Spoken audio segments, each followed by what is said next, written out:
For those of you who are wondering why we are honoring Fran Lewin, it is for more than her journalistic history.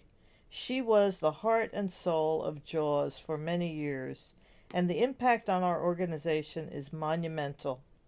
At the yearly JAWS gatherings and rustic resorts, Fran pitched in to mentor young women journalists and lead them through the thicket of problems they might encounter. In many ways, she had made their careers possible. She rode horseback and swam with them, and amazingly, she never grew old. Although she was in her late 80s, one of the JAWS women wrote about her passing, "I always thought of Fran as the youngest person I knew." Fran played many roles in my life: friend, Associated Press colleague, mentor, traveling companion, gambling buddy, and above all, an inspiration. I first heard her speak at a journalism seminar when I was in college in New Jersey. A few years later, when I was lucky enough to work beside her as an AP Cub reporter at the Western White House in San Clemente, I was dazzled. She and Helen Thomas quickly took me under their wings and made sure I was included in the many dinners where Helen and Fran, the head-to-head competitors, always shared a meal.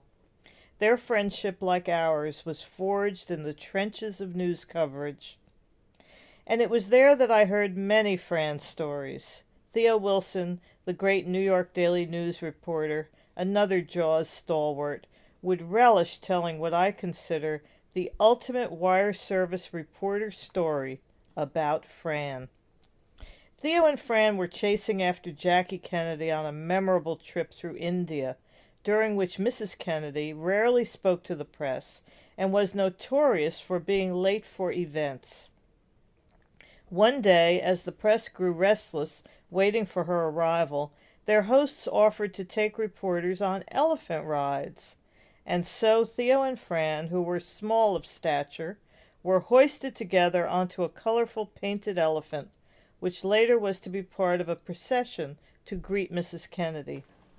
All went well until the alert came that Mrs. Kennedy was arriving. The elephant handlers suddenly grabbed the trunks of the big animals and, oblivious to their passengers, began running to get their elephants into the parade.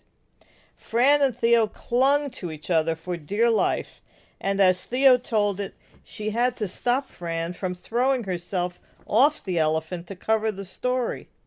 "Jackie is down there," Fran shouted. "The UPI is down there." To which Theo shouted back, "Fran, Jackie hasn't said a word on this entire trip. She's not going to talk now, and we're going to get killed." As soon as the parade ended, Fran scrambled frantically down a ladder to the ground and raced up to other reporters for a fill-in. What had Jackie said? The other reporters were bemused at the question. "Are you kidding?" they said. "What does she ever say? She didn't say anything." There are many other stories about Fran which involve her passionate dedication to something you might not expect. She was an accomplished gambler. I was never as successful, but I went along and gambled with her. Edie Lederer and I even found a casino for her in the south of France, where she was undaunted by the tuxedos and ball gowns of the other gamblers.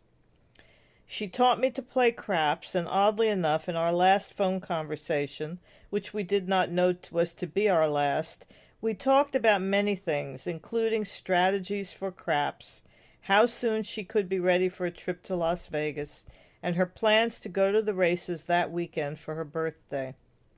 Little did she know that hours after we spoke, she would throw a 7, and the game would be over. With her cheerful outlook, I'm sure she would have managed to put a positive spin on this too. She was the most optimistic person I ever knew. Many of you have special memories about Fran. She treasured the friendships she made here and always looked forward to coming to camp. If she was here today, she would be joining in every activity and putting a positive spin on the future of news. Hers was a life well lived, and I'm sure she would ask us to remember the good times and to know how much she loved being here.